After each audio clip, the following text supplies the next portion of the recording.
I'm a jealous husband. It's true. Yeah, let me tell you something. One time I thought my wife was cheating on me. Yes, nigga, yes. That was one of the worst days of my fucking life. I couldn't take it. And I'm embarrassed about it now, but I can talk about it. You know what I did? It's fucked up, but I did do this. I waited. I waited for her to fall asleep. And when I waited a long time, she's Asian. I couldn't tell if she was asleep or not. I was looking at her.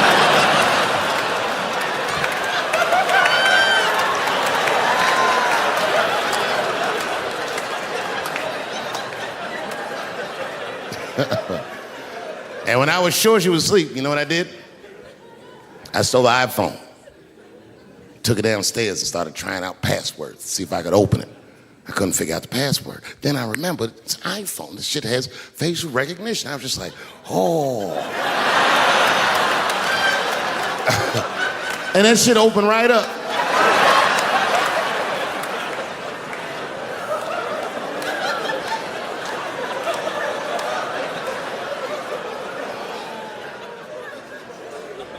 And I saw a text message in there from a fella named Earl. I don't know anybody named Earl. I woke her up out of her sleep. I said, wake the fuck up. Who the fuck is Earl? And she said, David, what are you talking about? Oh, don't you play dumb with me, bitch. I done opened your phone. Who is Earl? And she said, oh my God, David. That's gay Earl from the hair salon. I said, word, what am I, a dummy? How am I supposed to know this nigga is gay? And she was calm. She said, read his text and look at his pictures. I started reading the text. This fella sure does spell girl with a U a lot. And I switched over and looked at his pictures, and I couldn't believe it. This fella looked gay and still pictures. His mouth was open in every shot.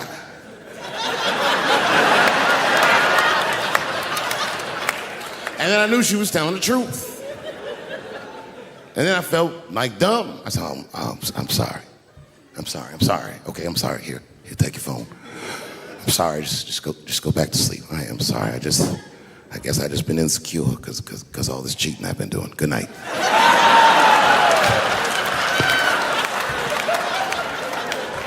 And she didn't let me leave. She said, well, since you want to wake a bitch up, and then she pulled my phone from under her pillow. I said, what the fuck?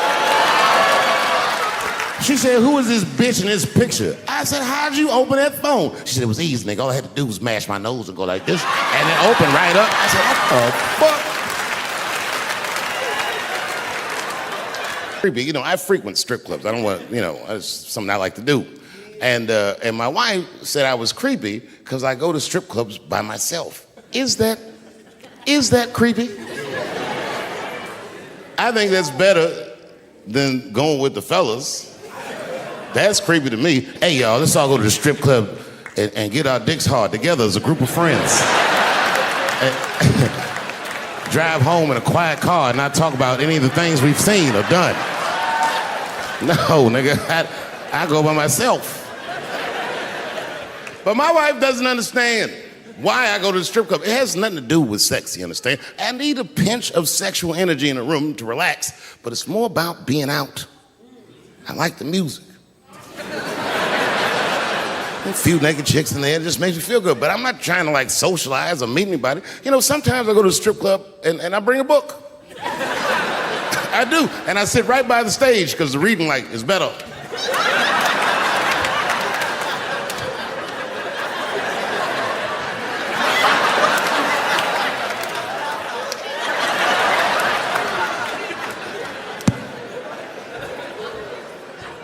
One time I went to a strip club, and this is weird. I don't know why. The stripper, for some reason, told me her real name. I know, so I left.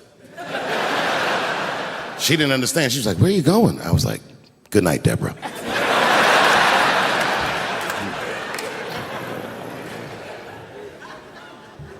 God bless her, but my wife is mistaken about my life. She told me once she thinks my job is fun. My job is a job. I'm fun. The baby that she was carrying my first child. I smoke weed with that nigga now.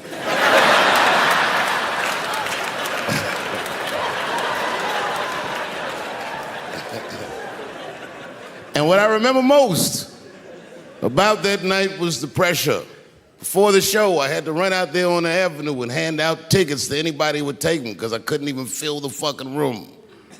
And boy, what a difference 24 short years makes.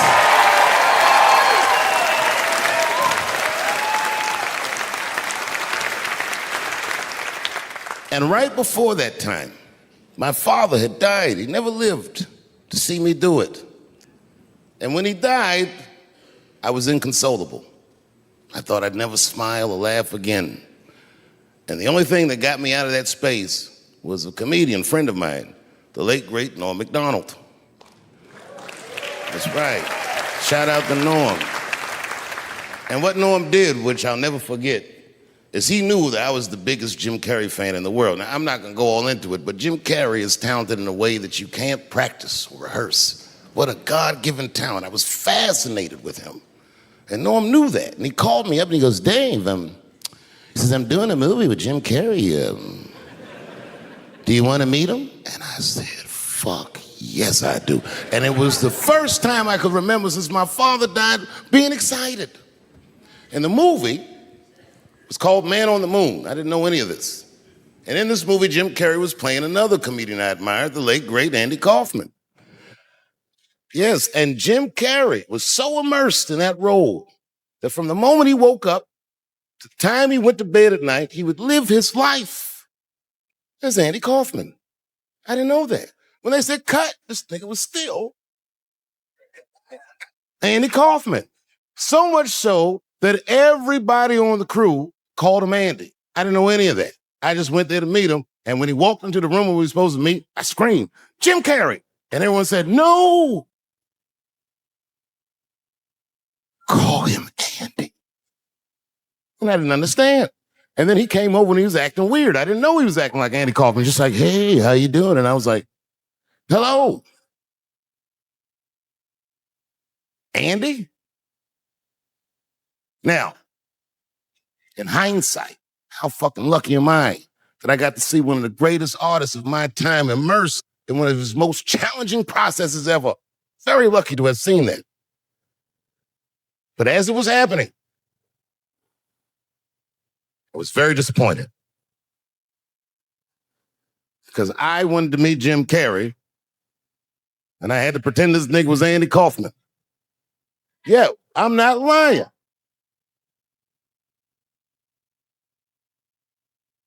I dreamed tonight, this very night, as a 14-year-old boy, and I am living it as a 50-year-old man. My dreams are very strong. Today, I walked all around Washington. I used to be poor in this city. And all day, people just said, hey, Dave, like they knew me personally. And I felt like I knew them. And I say to myself, my God, Dave, what a powerful dream. But then sometimes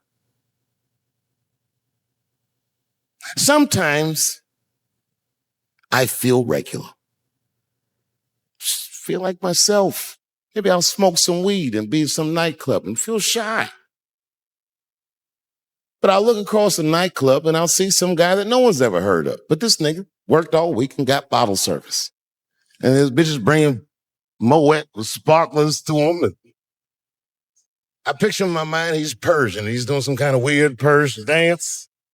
And he got 6 bitches at his table because he got so much liquor. And they all call his name. Go Cena, go Cena. And I'll be looking across the room like, oh my God, I'm in that guy's dream. I can hear him telling his friends, hey, how was the club last night? Man, that shit was fantastic. I had bottle service. I seen Dave Chappelle across the club looking at me like, ooh, who is that? And that's the trick to life. You have to be wise enough to know when you were living in your dream. And you have to be humble enough to accept when you're in someone else's. It's why I don't judge between Will Smith and Chris Rock, because you guys look at them as big ideas, but I look at them as fellow dreamers. I can't judge between them because I see myself in both of them. I am Will Smith. I am the man that cannot take it anymore and will slap the shit out of the next person that says a crossword to me or somebody that I love. And I am Chris Rock. I'm the man that can get slapped in front of the whole world. My composure so I don't fuck anything. Niggas having a very powerful dream.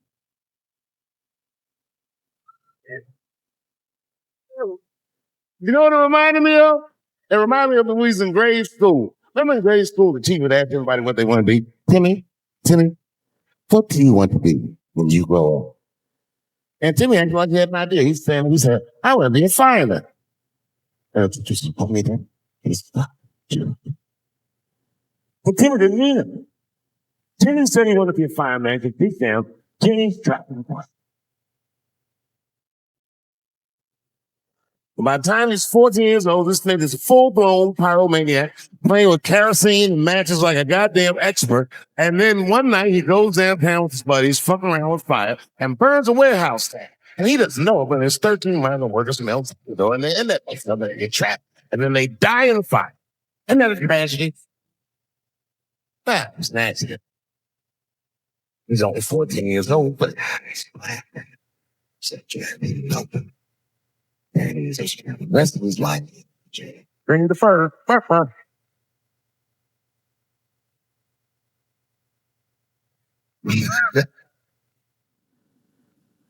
What about you, Billy? Billy, what did you do? He did.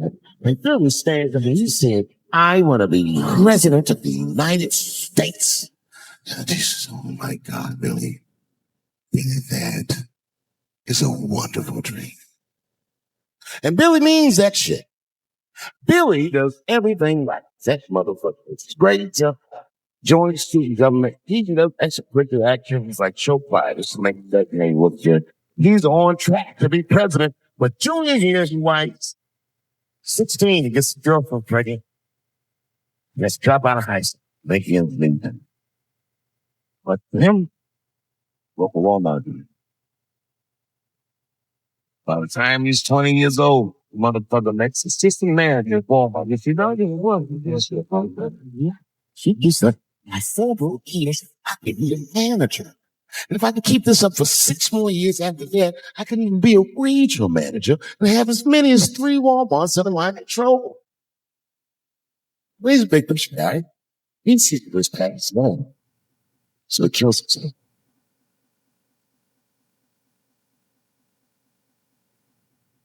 Mouth.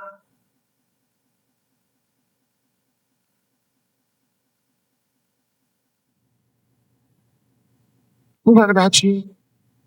What do you want to do? You go. I understand. I have Netflix and music.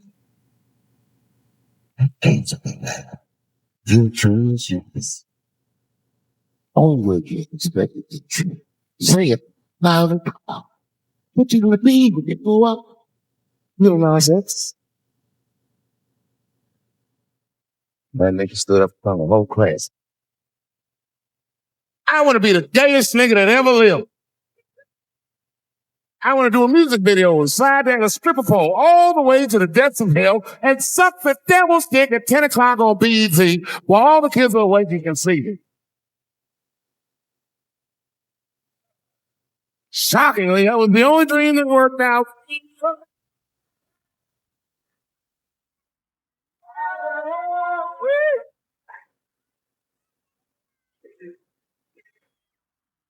That's where I'm here. Tonight, the cities I built dreams that I live. Because I wanted to tell you all that they came true. And I wanted to thank you all for making the man that I am today.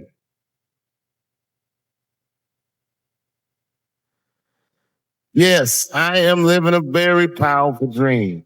Every time I come to this city and I stand and eat, I realize that, my God, man, this is not my dream. Watch it. It's fucking gross. I felt like HBO was sticking baby dicks in my ears for 4 hours straight. Really nasty shit. I don't want to know all these things.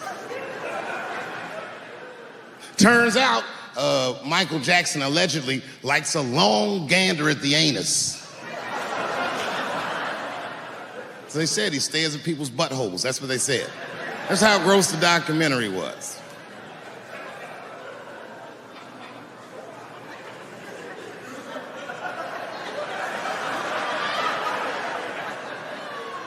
I'm gonna say something that I'm not allowed to say.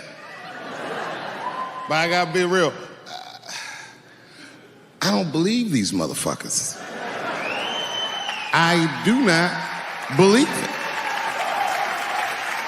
But let me qualify the statement. I am what's known on the streets as a victim blamer. You know what I mean? If somebody come up to me like, Dave, Chris Brown just beat up Rihanna. I'll be like, well, what did she do?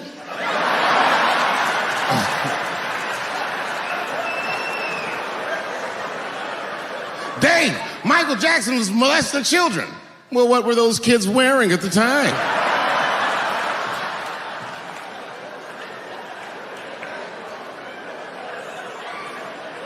I don't think he did it. But you know what? Even if he did do it, you know what I mean?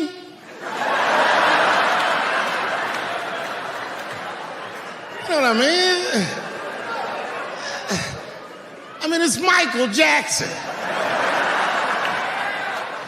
I know more than half the people in this room have been molested in their lives. But it wasn't no goddamn Michael Jackson, was it? This kid got his dick sucked by the king of pop. All we get is awkward Thanksgivings for the rest of our lives.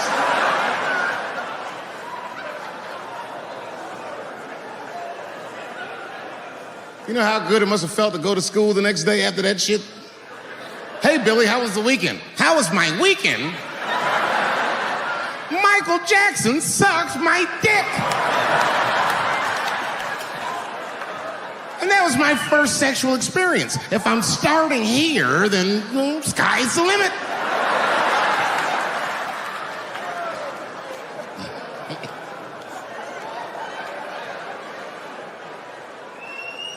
I know it seems harsh, but man, somebody's got to teach these kids. There's no such thing as a free trip to Hawaii. He's gonna want to look at your butthole or something.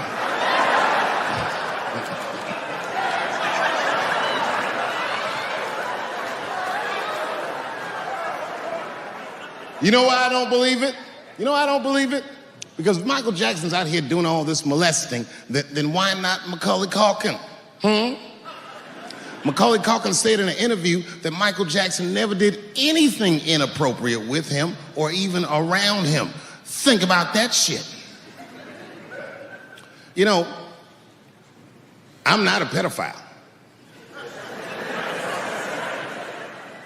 But if I was, Macaulay Culkin's the first kid I'm fucking, I'll tell you that right now.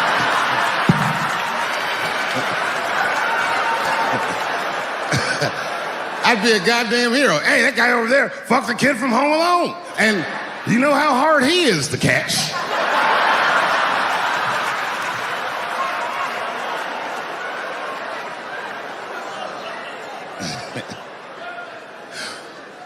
My mind's telling me no.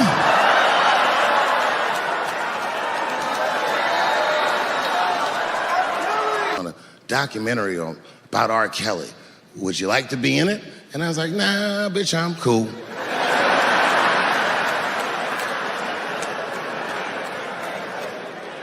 I went on stage, I just forgot about the shit. And then 2 years later, the documentary comes out, Surviving R. Kelly.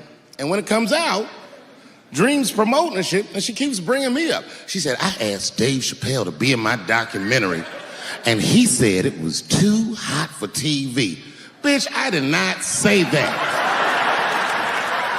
That does not even sound like how I talk. Oh, that's too hot for TV. I would never say that shit.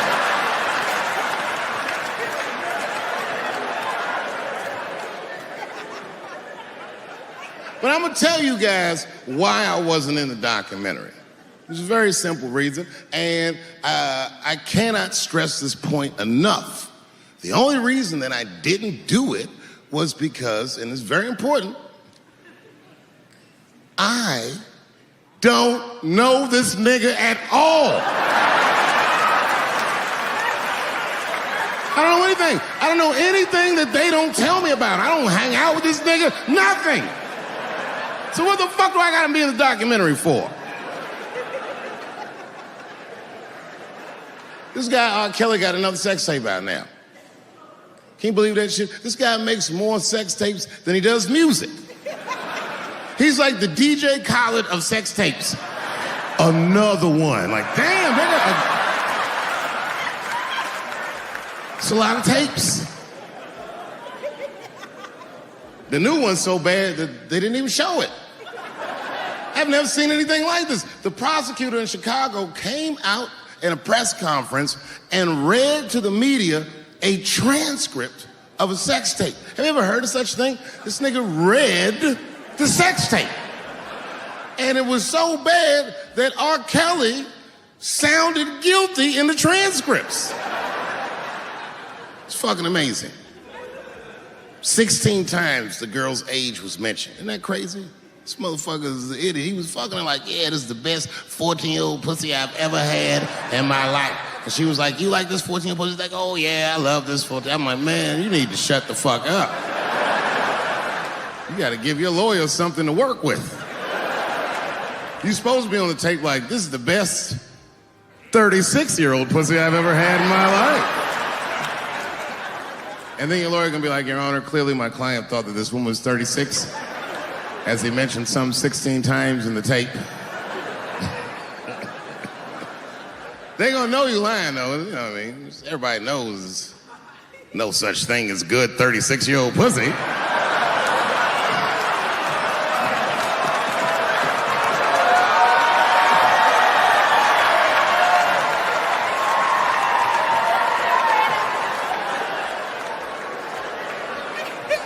Doesn't matter what I say. And if you at home watching this shit on Netflix, remember, bitch, you clicked on my face.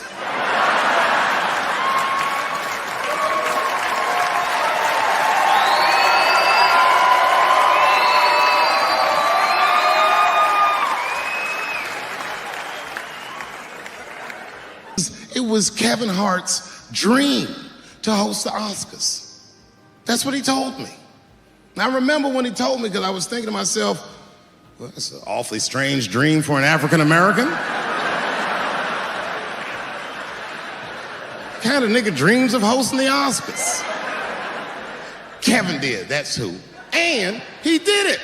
Against all the odds, Kevin became the most famous comedian this world has ever seen, and he got the job that only one black man before him had had. He was gonna host the 80th Oscars. And I don't know what you know about Kevin, but I know Kevin Hart is damn near perfect. As close to perfect as anybody I've ever seen. In fact, Kevin is precisely 4 tweets shy of being perfect. 10 years ago, Kevin had made some very homophobic comments. And I'm not gonna repeat what he said, because this is Atlanta.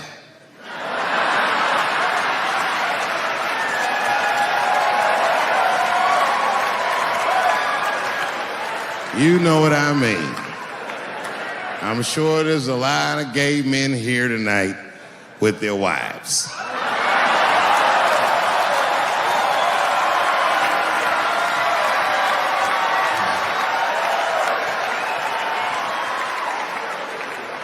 Far be it from me to offend anybody.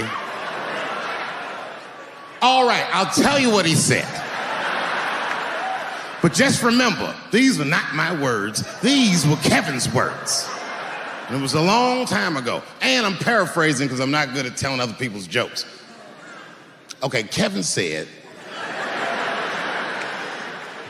that if his little son was demonstrating or exhibiting homosexual behavior around the house, that he'd chastise him. He'd say, hey, that's gay. And then he said he would smash a dollhouse over that child's head. Ooh, the gay community was furious. And I don't blame them. I got a lot of gay friends. And all of them, 100% of them, all have told me fucking horror stories about the shit they had to go through just to be themselves. Crazy, crazy stories. And in all those stories, I gotta say, not one of them has ever mentioned anything like their father smashing a fucking dollhouse over their head. Because clearly Kevin was joking. Think about it. You would have to buy this nigga a dollhouse to break it over his head in the first place. Does that sound right? Is anybody gonna do that? The gay community was upset, and then they put so much pressure on the Academy of Motion Picture Sciences that they went to Kevin and said, if you don't apologize to that community, then you cannot host these Oscars. And then Kevin said, fuck it, And then he went on every talk show in America and apologized for 6 weeks.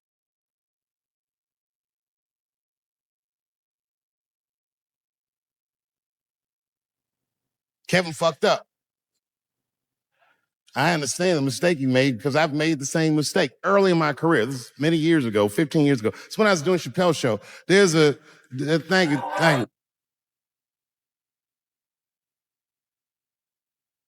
For television, they have a department that's called Standards and Practices. This is the department that tells you what you can and cannot say on television. And if you're doing your job well, you should never hear from them.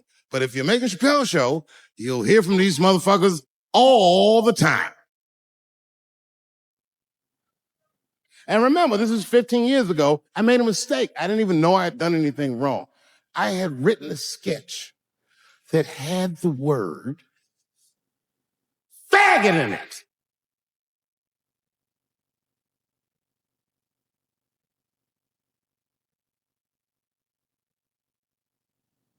So I had to go to Standards and Practices. They call me up. I don't know why they're calling me, but I like the lady that runs the department. She's usually really fair and was one of my favorite people I've ever worked with. So she sits me down. We have a nice conversation. She tells me, oh, the sketches are great. I go, oh, fantastic. Well, then why am I here? She said, because David, there's no way that you can ever say the word faggot on our network. I didn't know I did anything wrong. I didn't try to defend myself. I said, all right, fuck it, I'll take it out. Have a good afternoon. And as I was leaving, it occurred to me, hey, Renee, quick question. It's just a question. Seriously, I want to know, like, why is it that I can say the word nigger with impunity?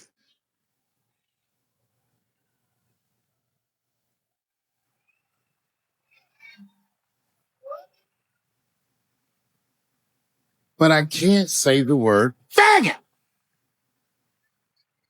And she said, because, David, you are not gay. I said, well, Renee, I'm not a nigger either.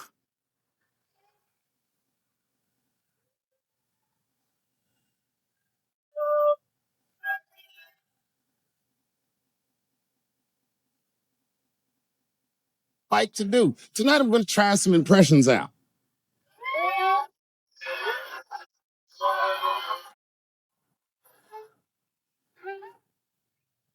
I only got 2. The first impression is kind of dumb, but I like it. This is my impression. You ready? This is my impression of the founding fathers of America when the Constitution was being written. You ready? Hurry up and finish that Constitution, nigger. I'm trying to get some sleep.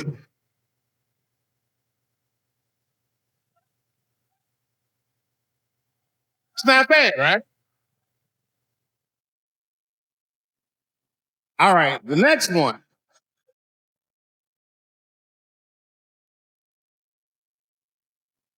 The next one's a little harder. I want to see if you can guess who it is I'm doing in practice. All right? Can I guess who it is? But here it goes. Duh. Hey, if you do anything wrong in your life, and I find out about it, I'm going to try to take everything away from you. And I don't care what I find out. Today, tomorrow, 15, 20 years from now, if I find out, you're fucking finished. Look at that. That's you. That's what the audience sounds like to me. That's why I don't be coming out doing comedy all the time, because y'all niggas is the worst motherfuckers I've ever tried to entertain in my fucking life. Oh, goddamn sick of it. This is the worst time ever to be a celebrity. It's gonna be finished. Everyone's doomed. Anthony Bourdain had the greatest job the show business ever produced. This nigga flew around the world and ate delicious meal with outstanding people.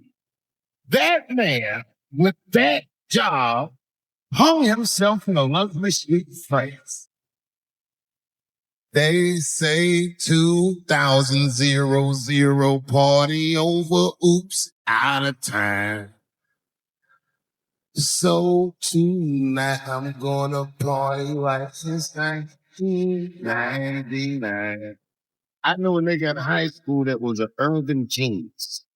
This motherfucker's grades are so good. He got all the way from the hood to an Ivy League school with a full scholarship. There, motherfucker, he's definitely one of the best all-stars in the country. And when he was lost, met a woman, fell in love. He's gonna get back. Lemon.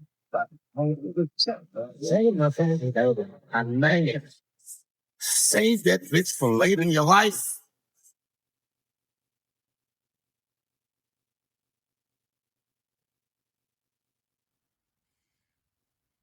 But he's in love.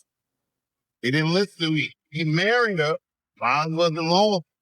And sadly, they got divorced. Mom looking lost. He was street kid in the hood. The man had nothing. And that bitch took half of that. And then I just never saw him again for years. And then 2 years ago, I was on DC, going to the shop and trying to buy my son's sock football. I go to Foot Locker. Guess who's the man? That man. Dressed like a referee, the whole shit. Motherfucker is 45 years old. We went out drinking that night, trying to catch up. And he said he's been with this mother for like 10 years. He was trying to get back on his feet. That's not the point of the story. The point of the story is never curse this nigga jokes up.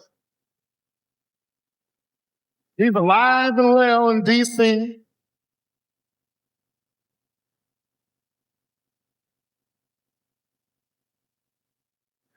I even suggested to him that he should die out. Like, I don't know, nigga.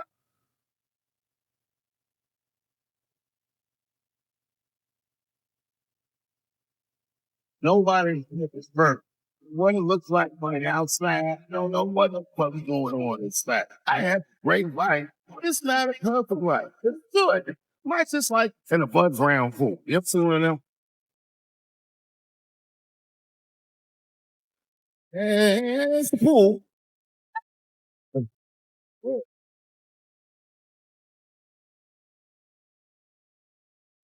So in that spirit tonight, I thought I'd start